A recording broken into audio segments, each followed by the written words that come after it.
सबसे पहले सभी दोस्तों को गुड इवनिंग, राधे राधे, शुभ संध्या दोस्त। एक बार सभी लोगों को तहे दिल से चंद्र इंस्टीट्यूट की ऑनलाइन क्लास में स्वागत है। और आप लोग आज की क्लास मैं आपको बिल्कुल टॉप 50 लेकर आया हूं और उस टॉप 50 से मैं पूरा केमिस्ट्री और फिजिक्स एक एक चैप्टर को डिफाइन करते चलूंगा। मैं आज आपको क्वेश्चन प्लस लेक्चर दोनों लेकर चलूंगा। आप कंटिन्यू बैठ जाइएगा मेरे साथ और एक बार क्लास को शेयर कर दीजिए जोर लगाकर भाई। और इसके बाद आज की क्लास आपके लिए बहुत ही जोरदार होने वाली है। तो प्लीज एक बार सभी लोग कमेंट्स करके बता दें क्या आपको सभी चीजें ओके हैं। इसके बाद हम लोग स्टार्ट करते हैं और आपको एक एक चैप्टर क्वेश्चन के माध्यम से मैं पूरा चैप्टर आपको क्लियर करते चलूंगा और आपको ये भी बताऊंगा कि प्रीवियस ईयर्स में इस टॉपिक्स पे कैसे प्रश्न पूछे गए। बहुत जोरदार सेशन होने वाला है। चलिएगा जल्दी से आप लोग एक बार कमेंट्स करिए। बहुत बढ़िया भाई, सभी लोगों बहुत बहुत धन्यवाद। चलिए आप लोग जुड़ जाइए, कमेंट्स करके बता दीजिए। वॉइस वाइस सब क्लियर है भाई। सबको गुड आफ्टरनून, जितने भी भाई बहन है हमारे सबको गुड आफ्टरनून। चलिएगा पहला प्रश्न है और यह भी देखिएगा कितना बढ़िया प्रश्न है और ये बहुत बार पूछा गया प्रश्न है। कह रहा है कि सही कथन को पहचानिए। आपसे प्रश्न में क्या कर रहा है, कह रहा है सही कथन को पहचानिए। कह रहा अवतल दर्पण सीधा प्रतिबिंब भी बनाता है और उल्टा प्रतिबिंब भी बनाता है। बी में कह रहा उत्तल दर्पण सदैव उल्टा प्रतिबिंब बनाता है। सी में कह रहा उत्तल दर्पण सीधा प्रतिबिंब भी बनाता है और उल्टा प्रतिबिंब भी बनाता है। और डी में कह रहा अवतल दर्पण सदैव ही सीधा प्रतिबिंब बनाता है। चलो कोई बात नहीं है, ये कथन को आप देख लो। इसके बाद स्टार्ट करते हैं कैसे इस प्रश्न को किया जाए। यार डायरेक्ट आंसर बताकर नहीं निकलेंगे, आपको पूरा इसका डिटेल बताते हैं, ध्यान सुनना।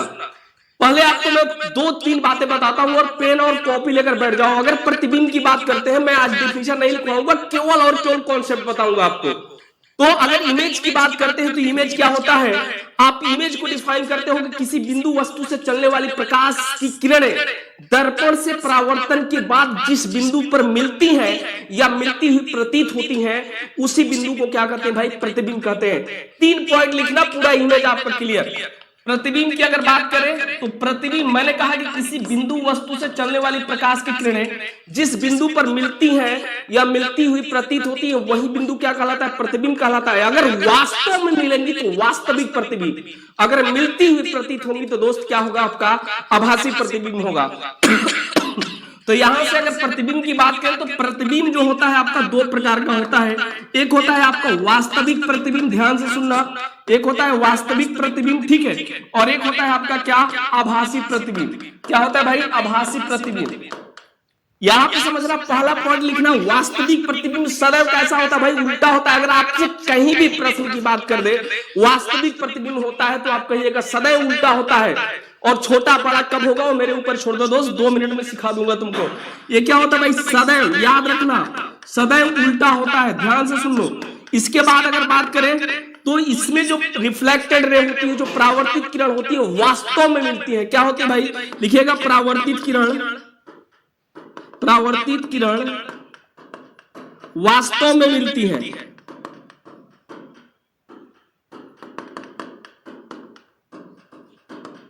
अगर इसमें बात करें आभासी प्रतिबिंब में तो यह सदैव क्या होता है भाई, सीधा होता है, याद रखना सीधा होता है। और इसमें जो परावर्तित किरण होती है भाई, मिलती हुई प्रतीत होती है। क्या होती है भाई, मिलती हुई प्रतीत होती है, मिलती हुई प्रतीत होती है, ध्यान से देखना, ठीक है। और इससे क्या करते हैं हम लोग, पर्दे पर प्राप्त कर सकते हैं। क्या भाई, इससे पर्दे पर प्राप्त किया जा सकता है।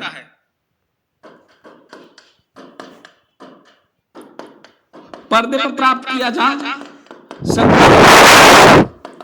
इसे क्या बोलेंगे हम लोग, इससे पर्दे पर प्राप्त नहीं किया जा सकता है। बस इतना पॉइंट याद रख लो। सारा प्रतिबिंब बनाने का तुमको रूल भैया 1 मिनट में बता दूंगा। इससे पर्दे पर प्राप्त नहीं किया जा सकता है, नहीं किया जा सकता है। और एक चीज समझिएगा, जो आभासी प्रतिबिंब होता है हमेशा दर्पण के पीछे बनता है और जो वास्तविक प्रतिबिंब होता है हमेशा दर्पण के सामने बनता है। तो यहां से जो आपके लिए प्रश्न पूछा हुआ है, इतनी बात आप नोट कर लीजिएगा और लिख लीजिएगा अपने कॉपी में। इसके बाद यहां पे समझिए, अगर समतल दर्पण की बात करें और समतल दर्पण की अगर बात करें या उत्तल दर्पण की बात करें तो इसमें सदैव एक एक कंडीशन में केवल इमेज बनता है। याद रखिएगा, समतल दर्पण की अगर बात करते हैं तो समतल दर्पण में जो प्रतिबिंब बनता है, समझिएगा, जो समतल दर्पण में प्रतिबिंब बनता है आभासी होता है। और आभासी प्रतिबिंब सदैव क्या होते हैं भैया, सीधा होता है। और जो आभासी प्रतिबिंब सीधा होगा ये कहां बनेगा, दर्पण के पीछे बनेगा। और आपको मैं बता दूं, जो समतल दर्पण में आभासी प्रतिबिंब होता है ये वस्तु के बराबर होता है। ध्यान से सुनिएगा मेरी बात को।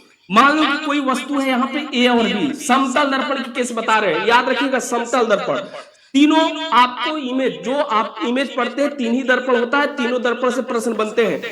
और आप देखिएगा कि समतल दर्पण से आपके एग्जाम में कंटिन्यू प्रश्न पूछे जाता है। तो इसलिए इस वाले पॉइंट को आप ध्यान से सुनेंगे। ए और बी क्या है, कोई ऑब्जेक्ट है, ठीक है। यहां से प्रकाश की किरण चली और आप जानते हैं कि जो समतल दर्पण पे जो प्रकाश लंबवत आती है, दर्पण से टकराने के बाद यह इसी माध्यम में क्या करेगी, वापस लौट जाएगी। और एक प्रकाश किरण क्या करी, यहाँ पे इसके पोल पे गई और पोल पे पड़ने वाली प्रकाश किरण जितने एंगल के साथ आपतित होती है उतना ही एंगल के साथ क्या करती है भाई, परावर्तित होती है। और प्रतिबिंब ये कहता है कि जहां पे दोनों किरणें जब तक नहीं मिलेंगी तब तक प्रतिबिंब नहीं बनेगा। अब बताओ ये दोनों किरणें कहीं मिलेंगी क्या, बिल्कुल नहीं मिलेंगी। तो हम क्या करते हैं, थोड़ा सा इस किरण को हम लोग क्या कर लेते हैं, आगे बढ़ा लेते हैं, ठीक है, इधर बढ़ा लेते हैं। और इस वाले किरण को भी क्या कर लेते हैं हम लोग, यहाँ पे बढ़ा लेते हैं। तो यहाँ पे ये मिल नहीं रही है, वास्तव में ये मिलती हुई प्रतीत हो रही है। तो यहीं पे क्या बना आपका प्रतिबिंब बना, ए और ए डैश और बी डैश। जो ये प्रतिबिंब बना दर्पण के पीछे बना, इसलिए प्रतिबिंब क्या होगा, प्रतिबिंब के बारे में 3 पॉइंट। और यहाँ से जो प्रश्न पूछा गया था उस पर भी हम बात करते हैं। प्रतिबिंब के बारे में आपको केवल 3 पॉइंट याद रखना है। प्रतिबिंब जो बनेगा आपका क्या बनेगा, ए डैश बी डैश हुआ। और कैसा हुआ भाई, आभासी हुआ। ध्यान से सुनिएगा, आभासी। और आभासी प्रतिबिंब सदैव कैसा होता है भाई, सीधा होता है। और कहां बना दोस्त, दर्पण के पीछे बना। याद रखना, दर्पण के पीछे बना, ठीक है। और इसकी सबसे बड़ी बात यह होती है कि जितनी लेंथ की आपकी ऑब्जेक्ट होती है उतना ही लेंथ का आपका क्या बनता है भाई, प्रतिबिंब भी बनता है। अगर इसकी ऊंचाई अगर 5 मीटर है तो ये प्रतिबिंब की भी ऊंचाई क्या होगी भाई, 5 मीटर होगी। कहने का मतलब कि जो आपकी वस्तु की लंबाई होगी, ध्यान से सुनना, वस्तु की लंबाई जो होगी वो किसके बराबर होगी दोस्त, वो प्रतिबिंब की लंबाई के बराबर होगी। याद रखिएगा, जो वस्तु की लंबाई होगी वो किसके बराबर होगी दोस्त, प्रतिबिंब की लंबाई के बराबर होगी।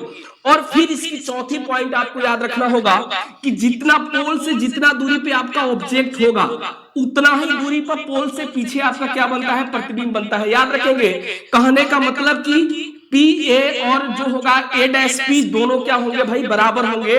आपका क्या हो जाएगा, ए डैश सॉरी आपका हो जाएगा ए पी इक्वल टू क्या हो जाएगा, ए डैश पी के। ध्यान से मेरी बात को सुनिएगा। जो समतल दर्पण में किसी भी वस्तु का जो प्रतिबिंब बनता है वो क्या होता है भाई, प्रतिबिंब आभासी होगा। और आभासी प्रतिबिंब सदैव कैसा होगा, सीधा होगा। कहां बनेगा, दर्पण के पीछे बनेगा। और कैसा होगा, वस्तु की लंबाई और प्रतिबिंब की लंबाई दोनों बराबर होगी।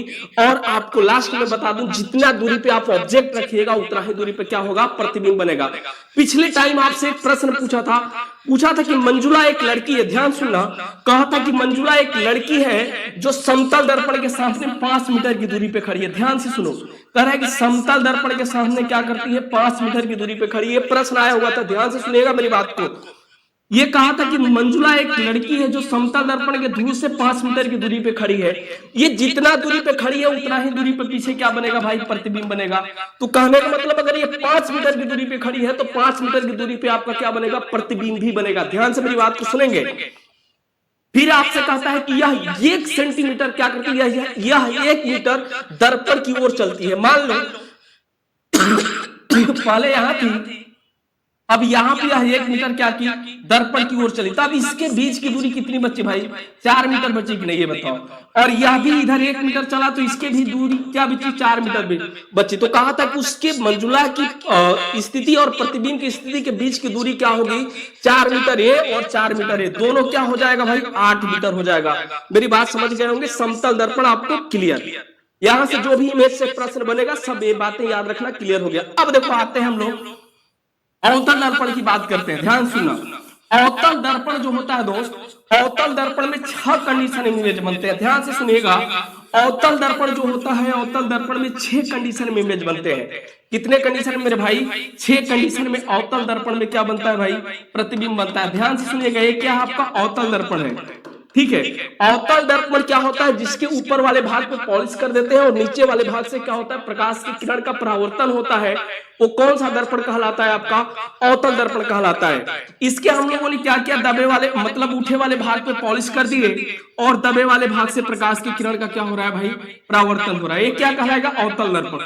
और मैंने क्या कहा कि अवतल दर्पण में 6 कंडीशन में इमेज बनता है और 5 कंडीशन में जो इमेज होता है वास्तविक होता है और एक वाली कंडीशन में आभासी होता है। और आभासी प्रतिबिंब अभी मैंने बताया कि सदैव सीधा होता है, ये भी आपको याद रखना होगा।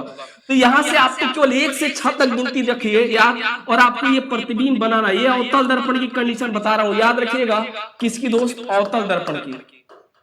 अभी समतल दर्पण की बताया, ये आपकी अवतल दर्पण की कंडीशन है।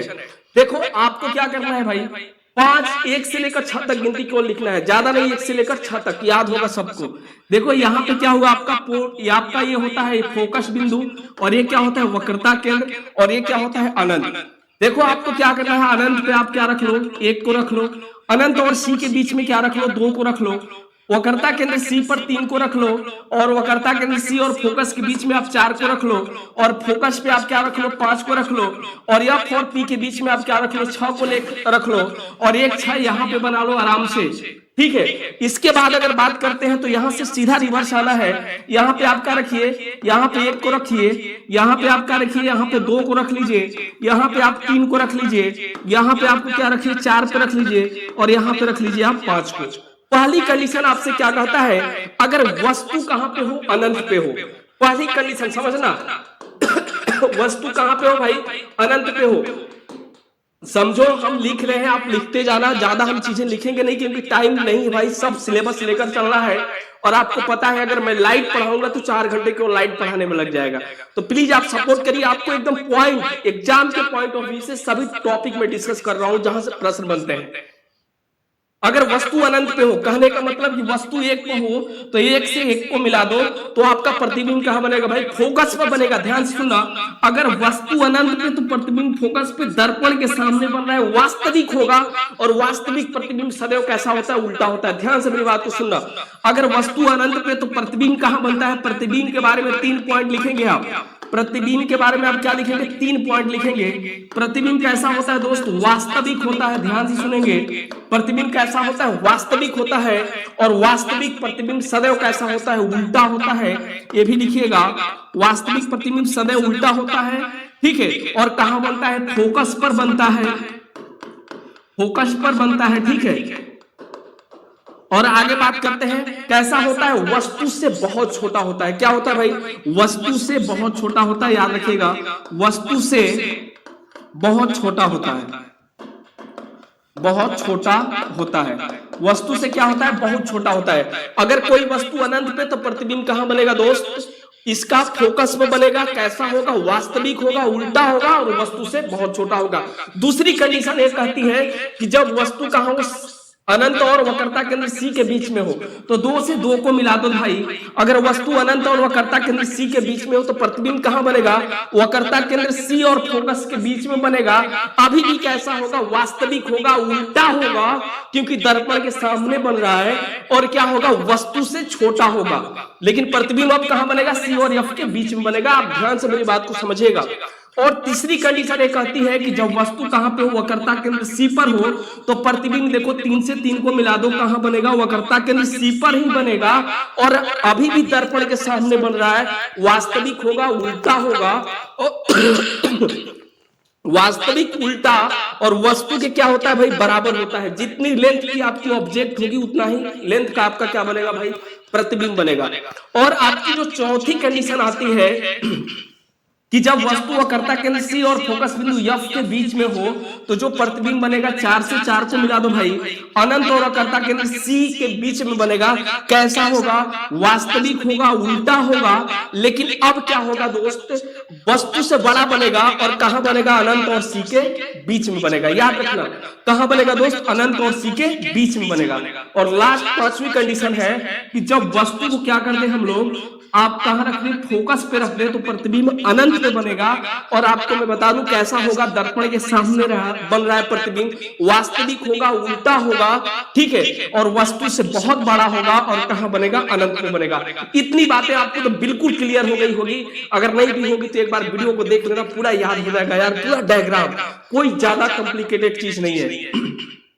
फिर आपकी लास्ट कंडीशन आती है कि जब वस्तु क्या हो या 4 पी के बीच में हो तो 6 से 6 को मिला दो, कहां? दर्पण के पीछे है। और अभी मैंने बताया कि जो दर्पण के पीछे प्रतिबिंब बनता है वो कैसा होता है भाई? आभासी होता है। और आभासी प्रतिबिंब सदैव सीधा होता है।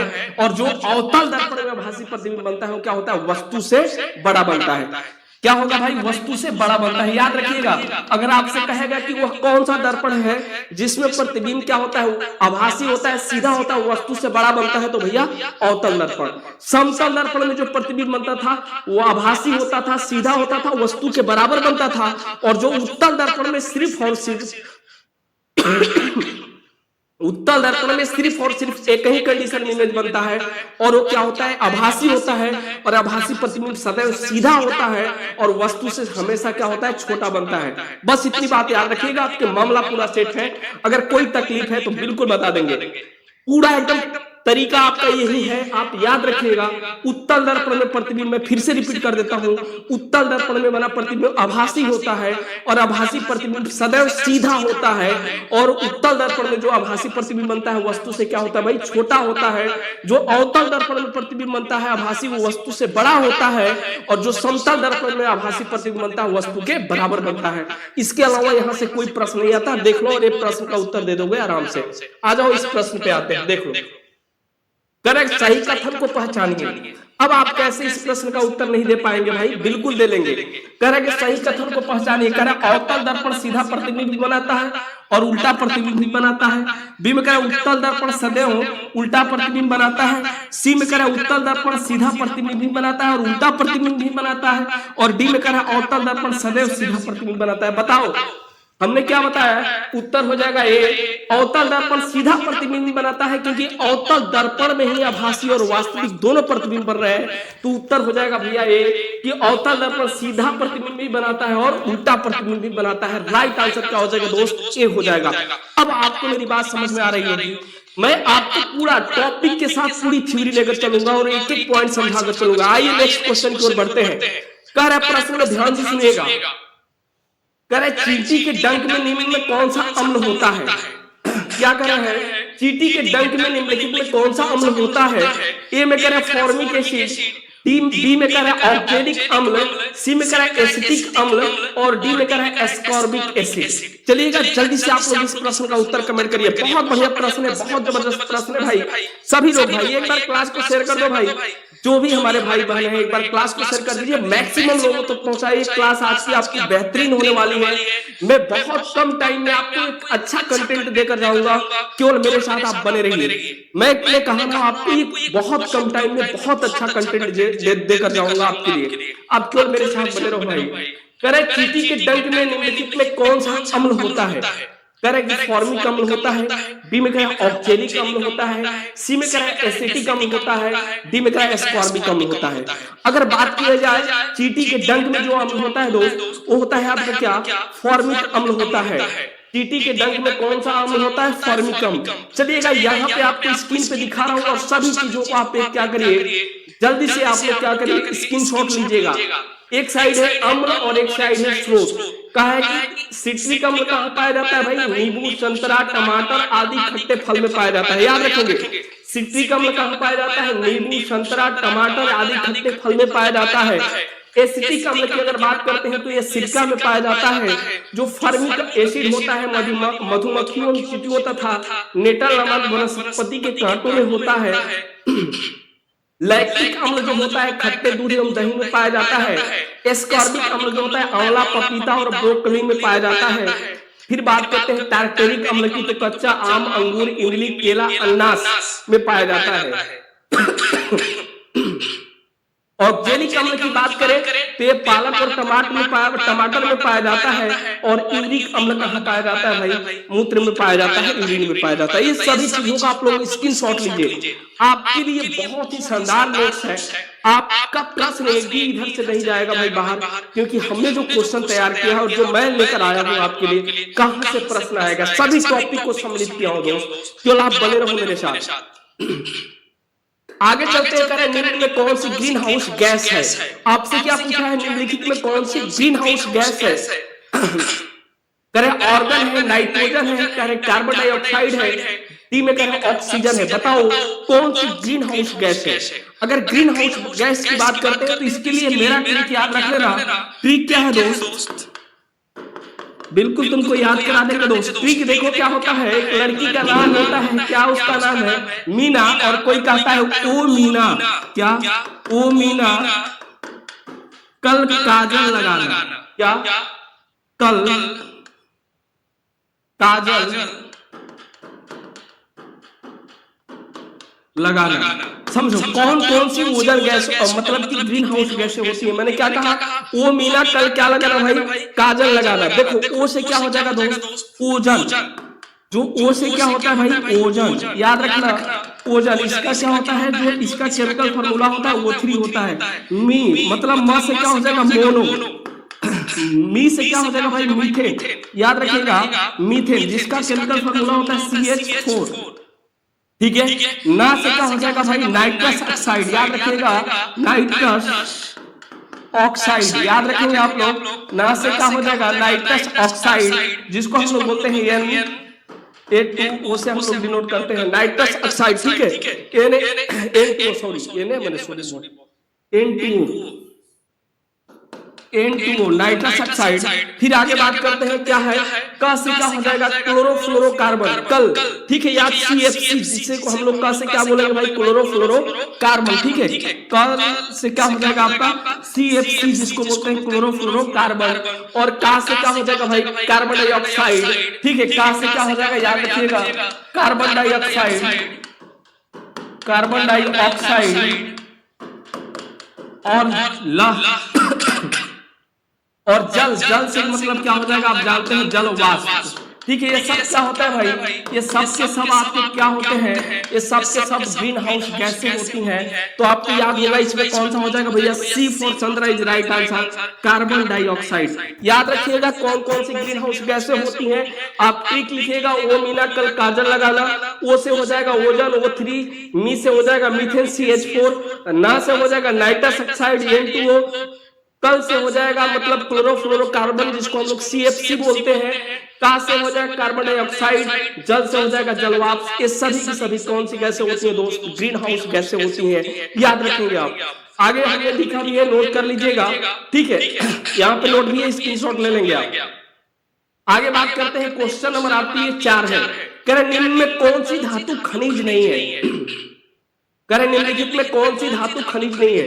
करें हेमेटाइट, करे बॉक्साइड, करे सी में जिप्सम, डी में करे लिमोनाइट। बताओ कौन सी धातु खनिज नहीं है? जल्दी से भैया बताओ इस प्रश्न का उत्तर। निम्नलिखित में कौन सी धातु खनिज नहीं है? आप जल्दी से इस प्रश्न का उत्तर बताएंगे। सभी भाई लोग एक बार प्रश्न का उत्तर दीजिएगा, सभी लोग।